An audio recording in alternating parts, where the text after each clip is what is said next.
Nos reunimos para ver la agenda de cierre y la agenda del inicio del próximo año, valorar si es necesario un periodo extraordinario.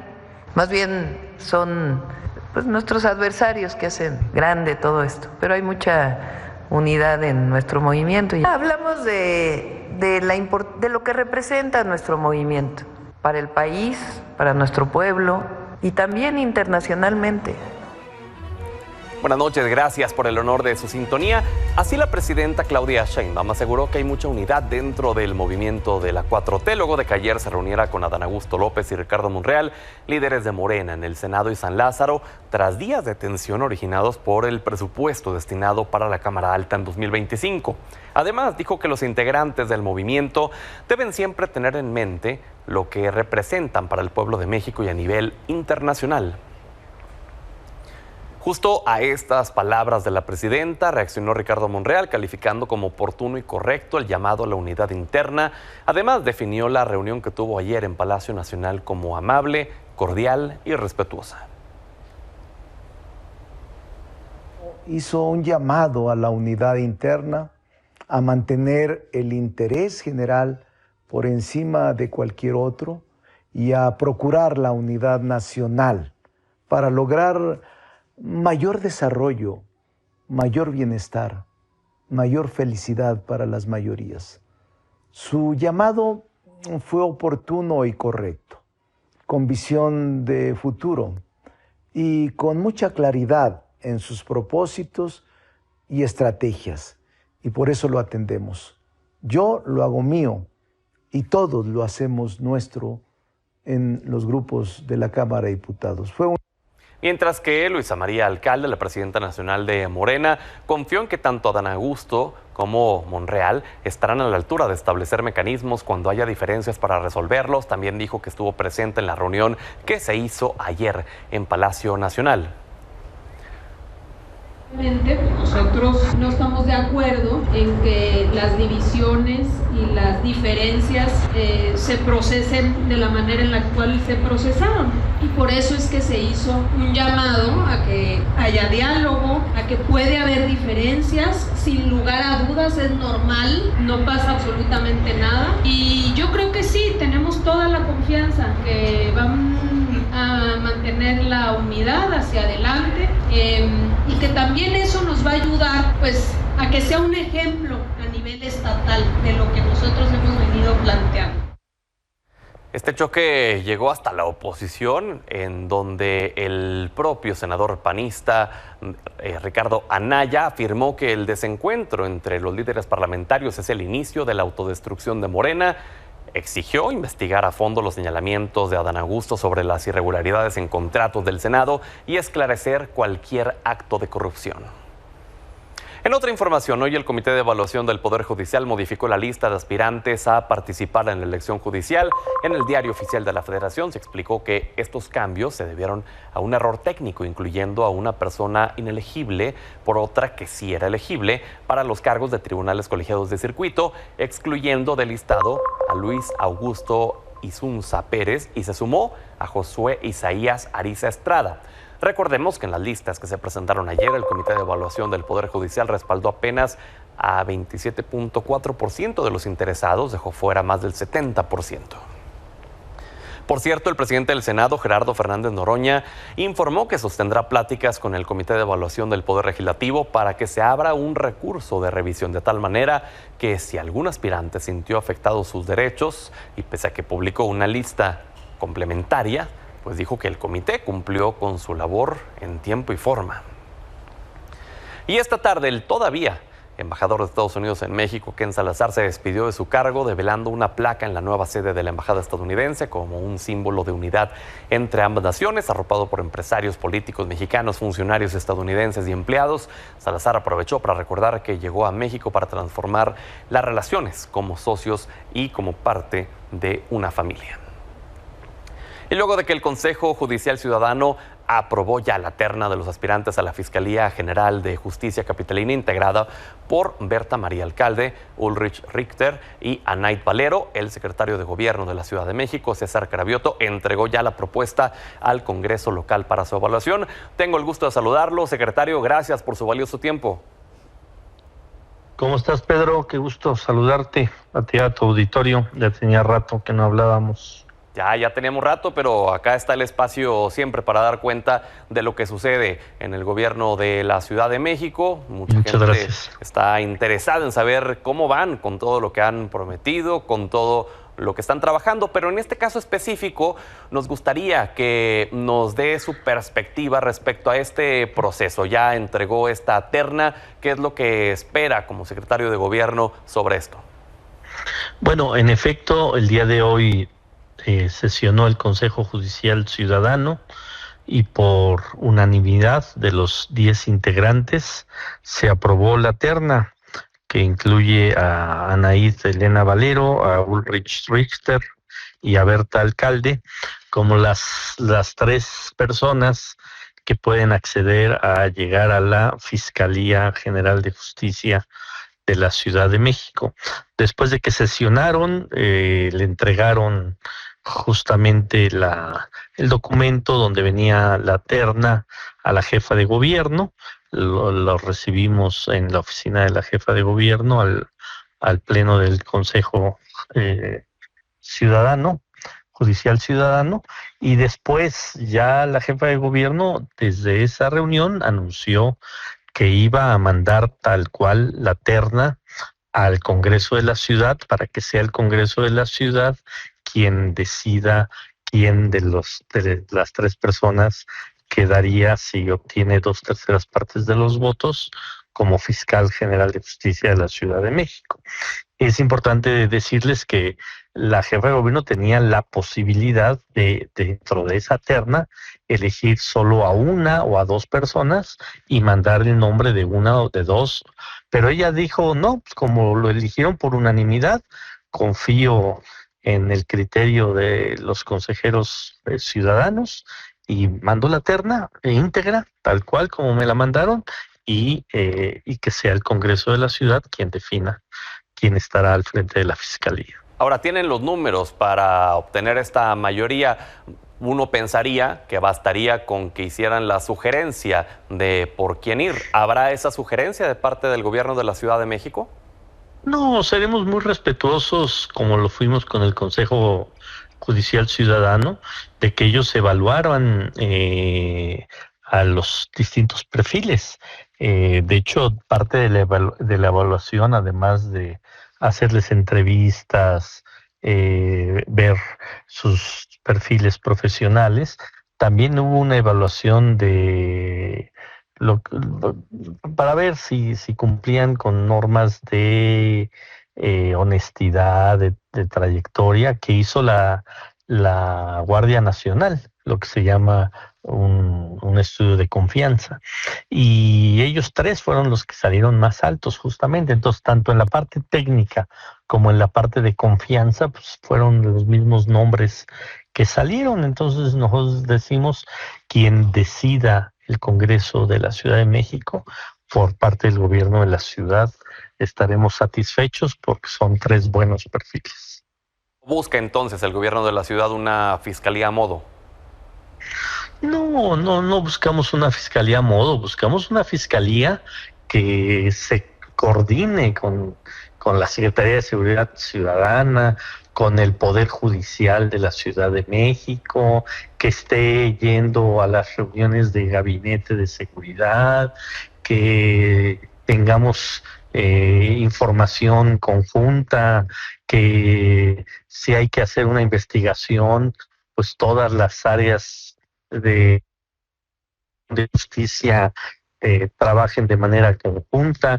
Eso es lo que queremos. O sea, la verdad es que a veces esta lógica de autonomía es mal entendida, porque en el tema de la seguridad tiene que haber un trabajo conjunto. Nosotros no le vamos a decir a un ministerio público cómo resolver un caso, si una carpeta la judicializa o no, pero sí vamos a pedir que quien quede al frente de la Fiscalía verdaderamente trabaje de manera conjunta, porque la gente lo que está buscando, lo que pide siempre es resultados en materia de seguridad.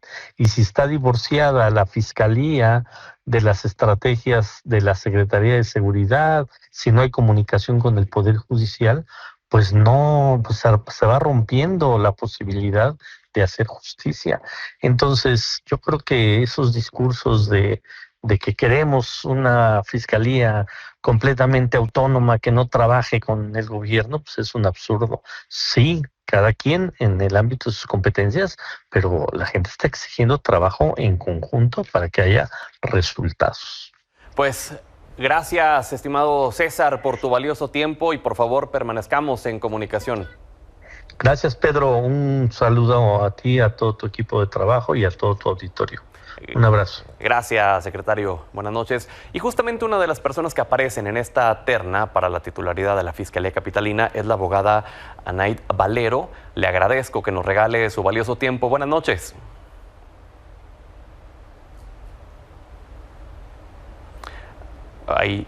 Ahí no le escuchamos, nos aparece que el micrófono está apagado. Si nos pudiera ayudar con eso, abogada, para poder escucharla bien. Hola, buenas noches. Ahí la escuchamos muy bien. ¿Cómo se siente primero que todo de estar dentro de esta terna? Muchas gracias, muy contenta y emocionada.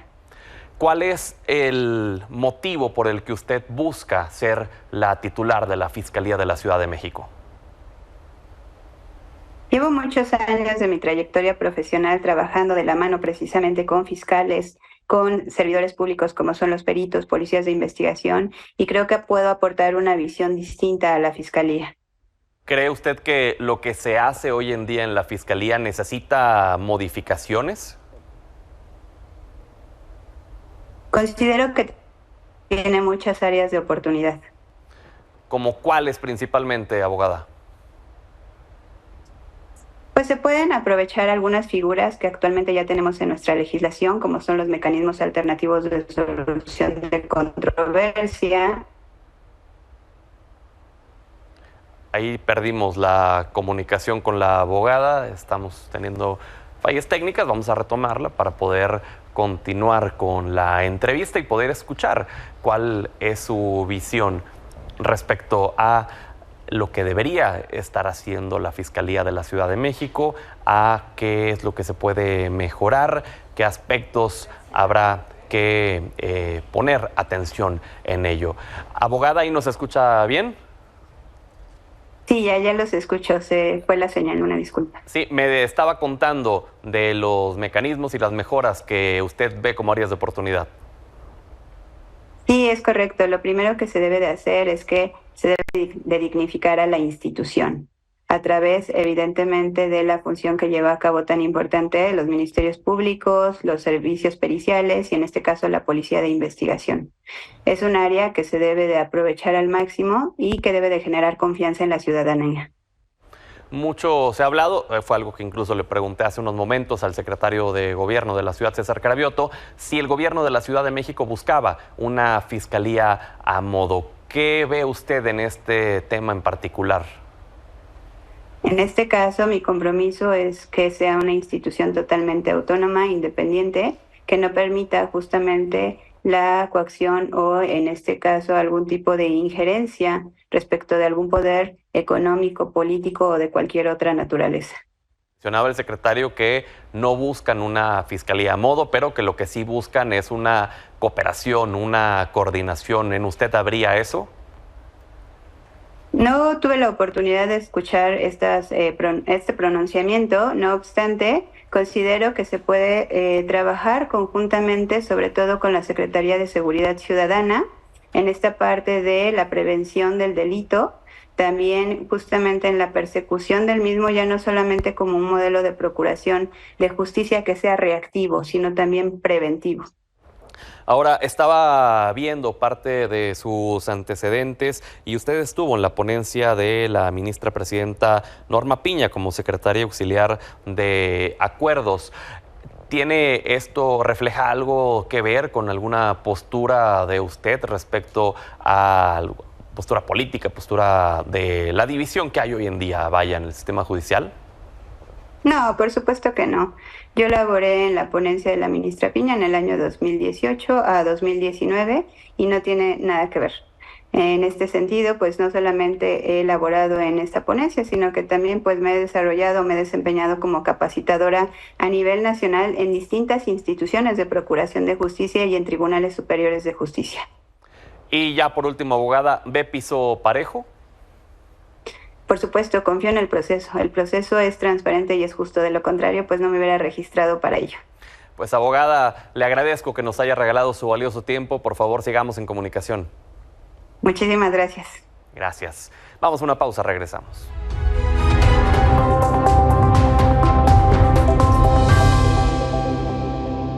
Le agradezco a Carolina Villano, senadora y secretaria general del PRI, Giovanna Bañuelos, vicecoordinadora de la bancada del PT en el Senado, y Laura Ballesteros, diputada federal de Movimiento Ciudadano y ahora también integrante de la coordinación nacional del partido. En un momento más nos dices en qué posición exactamente, pero vamos a estar platicando hoy de esta confrontación entre Ricardo Monreal y Adán Augusto López, que pareciera que ya quedó atrás, pero pues incluso ha habido críticas dentro del mismo movimiento de esa no es la manera de tratar las diferencias que haya y por supuesto el cierre del periodo ordinario. Buenas noches primero que todo. Buenas noches, Pedro. Qué gusto saludarte. Ya prenavideño todo. Muy navideñas. Hay ánimo navideño. Muy navideñas ambas también en su vestuario. Este uniforme sí lo compartimos. Sí, el de la Navidad. Esos colores, sí. Yo que pensé que venían de priistas. A ver, Laura, rápidamente, cuéntanos qué es lo que vas a estar haciendo en la Coordinadora Nacional. Muchas gracias. Pues bueno, renovamos dirigencia, como saben, hace unos días, la semana pasada. Movimiento Ciudadano es un partido de liderazgos colectivos. Tomamos decisiones de manera colectiva. Nosotros no tenemos una presidencia, por ejemplo, como en otros partidos sí. Tenemos una operativa, una coordinación operativa nacional con 9 integrantes. Y de esos 9, se decide entre esos 9 quién coordina. En esta ocasión se decidió por unanimidad que Jorge Álvarez Maínez es el coordinador de la operativa. Yo soy integrante de la operativa, soy una de esas 9. Y pues orgullosamente representando a la Ciudad de México, a Querétaro, que son mis 2 ciudades.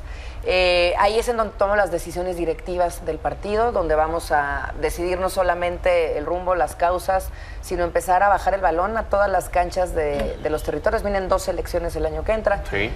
Vienen un montón de gubernaturas a renovarse en el 2027 y vamos a representar a todos los mexicanos y a darles una alternativa, y especialmente a los 6.5 millones de personas que soñaron con nosotros un México nuevo. Giovanna, ¿qué sucede en la Cuarta Transformación? Este choque que pareciera estar resuelto, pues dejó entrever que sí hay choque de trenes, lucha de poderes al interior de la 4T.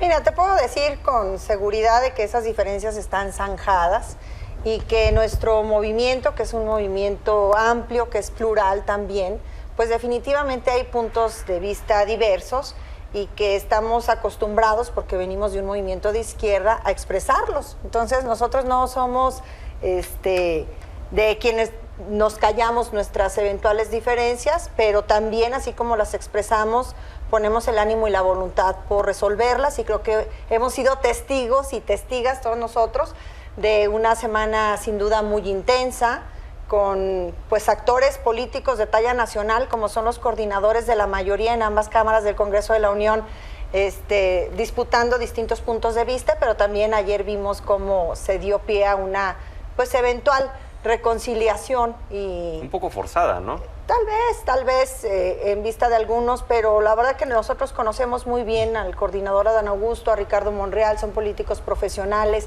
ambos vienen de una trayectoria extraordinaria, ambos son conciliadores. Entonces, pues así como ellos, nuestra secretaria de Gobernación, Rosa Isela, es una mujer extraordinaria que siempre se esfuerza por tender los puentes de comunicación, nada menos en el Senado de la República la vimos esta semana con todas las fuerzas políticas. Ella está haciendo un gran papel como titular de Gobernación. Y ambos con aspiraciones presidenciales. Ambos vienen de un proceso, son 2 de las 5 llamadas corcholatas o aspirantes presidenciales de nuestro movimiento, son actores protagónicos de la izquierda en nuestro país, y bueno, se dijeron lo que se tenían que decir y el día de ayer acordaron darle pues vuelta a la página en estas diferencias que tienen y privilegiar lo mucho que tenemos que presumir, Pedro, porque tenemos puntos de vista distintos, pero tenemos muchísimas mayores convergencias. Okay. Y nosotros venimos de concluir un periodo ordinario de actividades legislativas sumamente productivo, el más productivo en la historia del poder legislativo de nuestro país, y tenemos muchas cosas que celebrar como para empañar con este tipo de diferencias el debate nacional.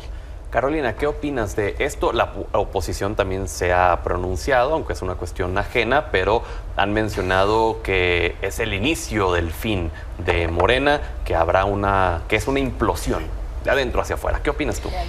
Mira, más allá de que sea un tema interno, como lo señala Joana y toda la explicación de un movimiento, a mí me parece un tema público. Es decir, a la ciudadanía lo que le importa es la transparencia, lo que le importa es que seamos capaces de mantener su confianza con acciones limpias, transparentes, con un buen manejo de los recursos, porque parece ser que están más preocupados en que no haya una división interna a la rendición de cuentas. Me parece que esa es la parte central de todo esto. Y por otro lado, pues yo respeto mucho la manera de organizarse del oficialismo. Yo creo que esas cosas, si son un tema interno, pues internamente que lo resuelvan, porque hay muchas cosas importantes de las cuales tenemos que discutir, a las cuales tenemos que dedicarle tiempo, incluso en la tribuna. La tribuna no es para ventilar temas de partidos internamente, y mucho menos, ¿no? Entonces, creo que hay que tomarlo con seriedad. Y bueno, pues es lamentable porque además nos desprestigia a todas las cámaras. Este tipo de cosas, cualquier cosa semejante, nos desprestigia. Y creo que hay que trabajar por prestigiar la política, porque es un instrumento de solución de conflictos, es un instrumento para transformar la realidad, para hacer acuerdos también, pero la política tiene que ser vista de otra manera. Decía hoy Ricardo Anaya que se pide una investigación respecto a estas irregularidades que señaló Adán Augusto López. ¿Desde el PRI también se unen a esta exigencia? Mira, yo creo que tanto el acusado como el acusador hay una responsabilidad, porque el que ha sido acusado y considera que no hay razones, pues va a pedir que se aclare, ¿no? No se arregla con una fotografía, ese es mi punto de vista. Creo que hoy estamos en una crisis y no podemos aumentar. Yo siempre he dicho, no hay que comprar problemas, hay que enfrentar los que tenemos y hay que enfrentarlos con todo lo que tenemos. Si estamos buscando problemas nuevos que nos distraen de nuestros recursos, el más importante es tiempo, creo que todos perdemos, Pedro, todos perdemos. Yo creo que debe aclararse. ¿Querías comentar algo, Giovanna? Sí, claro. A ver, a mí me parece que una cosa es que entre dos políticos profesionales y adultos como son Ricardo y Adán hayan resuelto darle vuelta a la página, y otra cosa es que lo que motivó esta discusión se pueda enterrar. Nosotros no somos así. No hay cuarta transformación sin una exigencia y una demanda de que los recursos públicos se transparenten, de que se sancionen actos de corrupción de donde quiera que vengan, quien quiera que los haya practicado. Creo que la posición de nuestra presidenta Claudia Sheinbaum es la posición compartida por la inmensa mayoría. Si hay motivos para que se sostengan estas acusaciones tan serias que fuimos testigos la semana pasada, hay instancias también correspondientes para que se pueda ir dando su cauce legal y no solamente el político ni el mediático. Entonces, me parece que son dos temas absolutamente distintos. Una cosa es que los coordinadores hayan resuelto no seguir en el conflicto, y otra cosa es que los recursos públicos nosotros los habremos de tratar con una caja de cristal, como siempre ha sido nuestro compromiso. Nos vamos a encargar de que todas las investigaciones que den lugar al manejo público de los recursos del Congreso de la Unión pues sean debidamente auditados, como han sido, también hay que decirlo. O sea, nosotros compartimos la pasada legislatura con Ricardo Monreal, nos consta, fuimos parte de las auditorías internas y externas a las que se sometió la finanza pública del Senado en particular, y bueno, tenemos muchos compañeros que hoy nos acompañan como senadores y que fueron diputados federales y que sostienen también que la administración de la Cámara de Diputados está en los mismos términos. ¿Sí? Nosotros no tenemos por qué esconder ese tipo de debates ni darle la vuelta. Laura. Pues se están peleando, ¿no? Digamos, lo primero que estamos viendo es que hay peleas, se están peleando, como dirían las juventudes, y pues claro que no se puede zanjar con una foto, porque pues nada más vean la foto, ¿no? O sea, veamos las caras de quienes están participando en ellas, pues ni siquiera es de pocos amigos, por decirlo de alguna manera. Yo creo que hay dos temas que tendríamos que poner en la mesa con este conflicto, porque no es una diferencia donde se hagan señalamientos porque no coinciden en temas políticos, en agenda, son señalamientos de corrupción. Administración de recursos públicos. Son señalamientos de corrupción. Entonces, ahí hay un tema que se tiene que investigar hasta sus últimas consecuencias y que si no es un asunto de grilla nada más porque están negociando si hay o no periodo extraordinario, sesión extraordinaria para sacar adelante el robo del fondo de los trabajadores hacia el Infonavit, que parece que políticamente eso es lo que había de fondo en el conflicto, eso es lo que quienes estamos ahí metidos en el ajo nos han informado.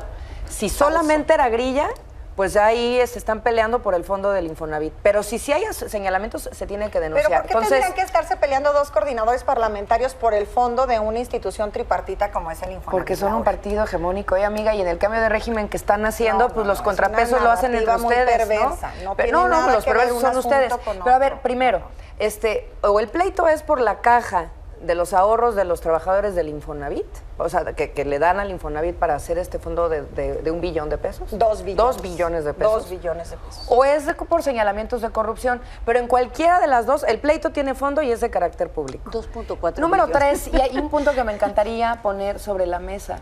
Ya se veía venir desde meses atrás que el Senado de la República estaba siendo la fuente de conflictos públicos para el país y la 4T no se quiso dar por enterada. Hasta gracia les daba que igual Noroña quisiera demandar con el abogado del Senado a Ciudadanos por reclamarle no sé qué en el aeropuerto, o que corriera a las juventudes o a los trabajadores del Poder Judicial y los sacara del recinto, un recinto que es la casa de todos los mexicanos. Les estaba no, claro que no, a dialogar del Senado, con que en él. algún momento Ahí están los videos, senadora, a dialogar con él, le pidieron un parlamento abierto. Por favor, llegaron aquí con están, extintores. No, pues aquí están los videos. ¿Tú lo viste en video? Yo no, lo viví. amiga, fueron semanas después y meses después de eso. Llegaron a pedir un parlamento abierto para la... Sí, claro, de que tomaron con violencia la no sede tomaron del con Senado violencia. Bueno, pero sigamos en el tema. Pero el tema es el Senado. Senado. No, pues ahí es que ahí están los videos. Corrieron a trabajadores del Poder Judicial que le estaban pidiendo una audiencia y en el patio se lo pidieron y lo sacó con la Guardia del Senado, y sacaron también casi que a patadas a jóvenes que le estaban pidiendo parlamento abierto, 3 jóvenes que también en el pasillo le dijeron, oiga, senador, le queremos pedir un parlamento abierto para las reformas al Poder Judicial, y los mandó a la porra y los sacó con la Guardia del Senado. Entonces, Noroña con la presidencia del Senado había venido sosteniendo estas actitudes, Adán igual amedrentando senadores para cambiar su voto, ¿no? Y presionando como si esto fuera cualquier cosa. El Senado ya estaba siendo una fuente del conflicto. No extraña que ahora ponga en jaque hasta la presidenta de la República. ¿Quiere responderle, Giovanna, a Laura? Sí, por supuesto, que vivimos dos momentos distintos y su narrativa es una narrativa falsa y también es perversa. Uno, en principio, algo muy delicado que ha señalado de la reciente reforma que hicimos en el Senado de la República y que en próximas semanas ella habrá discutido en la Cámara de Diputados, que tiene que ver con el Infonavit, la transformación de esta institución que nos habrá de ayudar a lograr el objetivo de construir más de 1 millón de viviendas para las y los mexicanos, compromiso de nuestra presidenta Claudia Sheinbaum, y para la que hicimos modificaciones en beneficio de la clase trabajadora. Es una perversidad hablar de que se intenta robar el fondo de los trabajadores o fondos tripartitas, porque también aporta el patrón y también aporta, por supuesto, el Estado. Y me parece que es una de las reformas más importantes que hemos logrado discutir y aprobar en estos 4 meses de periodo ordinario. Y la otra tiene que ver con los jóvenes, en el debate que no ha superado la oposición del Poder Judicial y su profunda transformación, en la que ellos intentan, a pesar de que estamos en etapas tan avanzadas como públicos los listados de los aspirantes y a meses de que se elija a nuestros magistrados y ministros, pues todavía la oposición no supera que logramos esta modificación constitucional y quieren manchar a través de distintos discursos mal fundados, como el de estos jóvenes que acudían a pedir una audiencia y que fueron desalojados por la fuerza del Senado de la República. No es verdad. Comentar, Carolina? Claro. En ese momento... Yo quiero enseñar el video de los jóvenes. En ese momento tu hijo estaba dentro de Sí, instalaciones. con mucho gusto lo comentamos. Mira, primero decirle a Johanna, No es que no superemos la discusión o que hayan aprobado el derribar al Poder Judicial para imponer jueces a modo, jueces... No imponerlos, los va a elegir el pueblo. No, eso es falso. No se van a lo va a imponer. elegir, lo está eligiendo los comités, que por cierto ha estado plagado de errores. No es que superemos, es que eso todavía no se acaba. La elección es el año próximo. Es un proceso, no es de superarse. Ha habido muchísimos errores, obviamente, desde su aprobación, y todo lo demás es una simulación, y no va a elegir el pueblo, van a elegir los comités. Y hay que decirlo, el comité integrado por el Legislativo y el Ejecutivo no tiene examen. El del Poder Judicial sí, por eso se registraron menos y no se transparentaron las listas. Están llenas de errores. Ese es un tema en el que tiene que ver con los jóvenes. Yo creo, como hayan entrado, entraron así porque no les abrieron la puerta, porque se la cerraron. No voy a discutir si con violencia o sin violencia, simplemente entraron a su casa, punto. Y la otra, tenían extintores, pero eran los extintores de ahí, del Senado. Claro, que tomaron eran los los del manifestantes, Senado. por Porque yo vi a los muchachos que entraron, todos empapados, porque les dieron con el líquido de los extintores, todos estaban empapados, pero además de eso, es la casa del pueblo. ¿Por qué no se les abrió todo? Y a la fecha no se les abre, ¿no? ¿Por qué? Pues todo el tiempo está lleno de Guardia Nacional. Pero ese es un tema que no es que hay que superar, es un tema que va a estar ahí y que está plagado de errores y que está deslegitimado de origen. Y, por otro lado, pues me parece que no podemos revolver las cosas, ¿no? Este es un tema que vamos a seguir con ello. Y yo no creo, lo del Infonavit, Joana, perdón, este tema, para darles, o sea, es falso, que es para darles a los trabajadores. La presidenta se comprometió con 1 millón de viviendas. Hoy no tienen dinero porque este país está quebrado.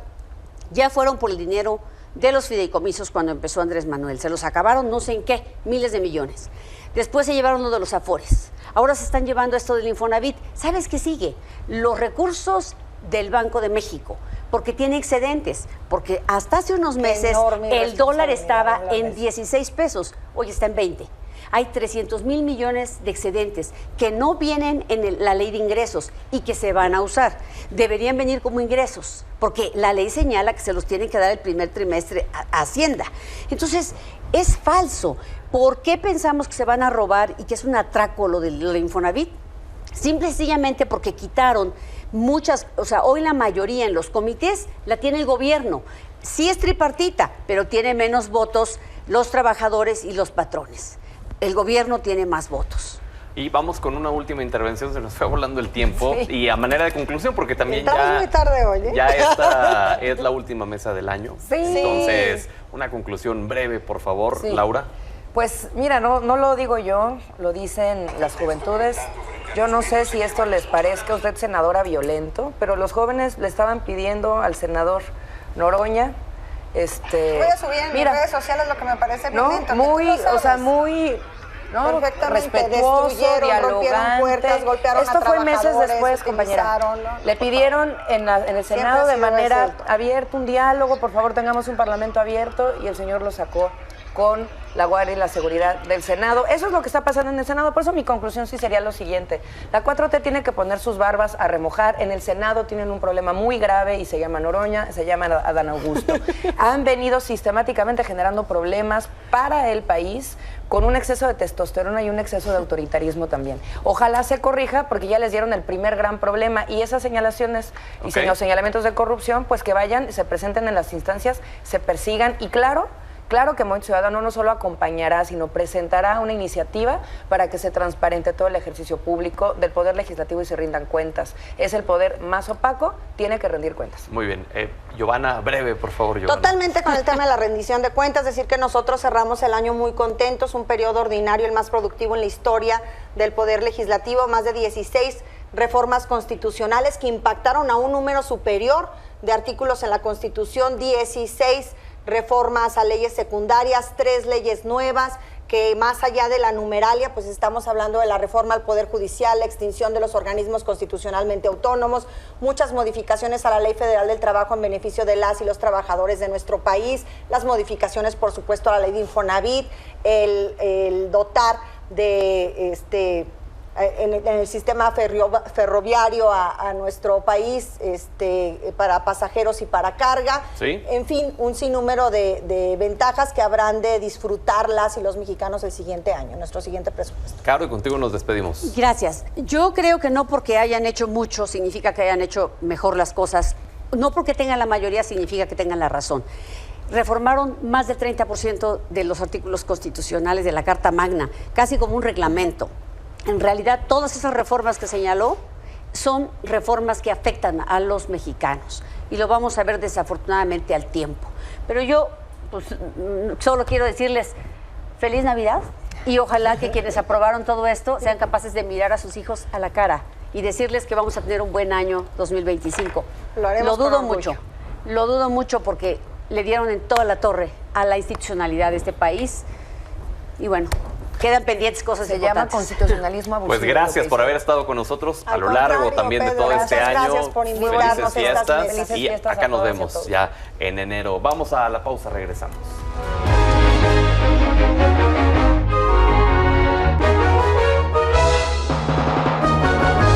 Buenas noches, don Manuel Somoza. ¿Cómo le fue a los mercados hoy? ¿Qué tal, Pedro? Bueno, pues hoy no fue un buen día para los mercados. Tuvieron contracciones prácticamente todos los índices, como se muestra en pantalla. Bajó el Dow 0.61, bajó el Standard & Poor's 0.39, el Nasdaq se redujo 0.32 y la Bolsa Mexicana de Valores perdió 0.77. Es decir, hoy no hubo ganadores. El peso tampoco ganó. Estuvo cotizando entre los 20.10 y los 20.30, sin embargo cerró en 20.18, a la mitad de eso, con una enorme volatilidad. Lo que estuvo afectando a los mercados el día de hoy es el nerviosismo ante la decisión que tomará mañana la Reserva Federal, que suponemos que bajará la tasa de interés en 1/4 punto.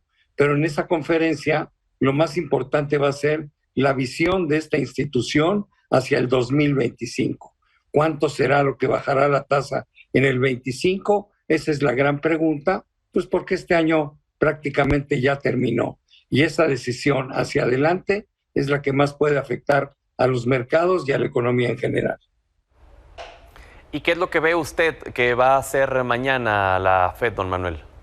Bueno, lo que yo veo es que va a bajar 1/4 punto y también veo que va a dar un mensaje diciendo que las tasas de interés van a tomar, la baja en las tasas de interés van a ir mucho más lentas en el 25, que los mercados no esperen una baja muy importante como la que se esperaba hace un mes de 1 punto completo, que quizá lo mejor pudiera ser de 2 bajas de 1/4 punto en todo el año 2025. Ahora, yo sé que no hay una bola de cristal para poder leer el futuro, pero en cuestión del tipo de cambio, ¿qué es lo que está previendo usted, sobre todo para el inicio del siguiente año, tomando en cuenta que el 20 de enero Donald Trump llega a la Casa Blanca? Bueno, yo creo que de aquí al último de diciembre el tipo de cambio va a estar sobre los niveles actuales, entre 20.10 y 20.40. Y en enero pues va a depender de los mensajes que empiece a lanzar nuevamente Trump ante su próxima toma de posesión, que será el 20 de enero. Creo que ahí, cerca de la toma de posesión, se puede presionar el peso a niveles cercanos a los 21, 20.50, 20.75. Pero finalmente la gran decisión pues la vamos a ver el 20 de enero, vamos a ver cuáles son las órdenes ejecutivas que se atreve a firmar el presidente Trump y cómo nos van a afectar, y eso evidentemente tendrá un impacto en el tipo de cambio, que no creo que sea muy bueno el impacto. Claro, nos quedan unos segundos, pero también le preguntaría si Donald Trump llega a cumplir esta promesa de eliminar, de terminar el conflicto, por ejemplo, en Ucrania. ¿Esto impactaría de alguna forma? Bueno, sí, evidentemente. Esa es la parte positiva. Si él logra que ese conflicto termine y lo acepta Ucrania, porque finalmente pues se va a tener que sentar en la mesa de negociación, ¿sí? Y Ucrania, para que le firmen la paz, va a tener que ceder alguna parte de los territorios que ha perdido, ¿no? Pero bueno, sería bueno para el mundo ya lograr una paz como sea en Ucrania. Exactamente, don Manuel, un honor como siempre. Gracias y hasta mañana. Al contrario, a ti, Pedro, saludos a la audiencia. Aquí nos vemos mañana con la noticia de la Reserva Federal.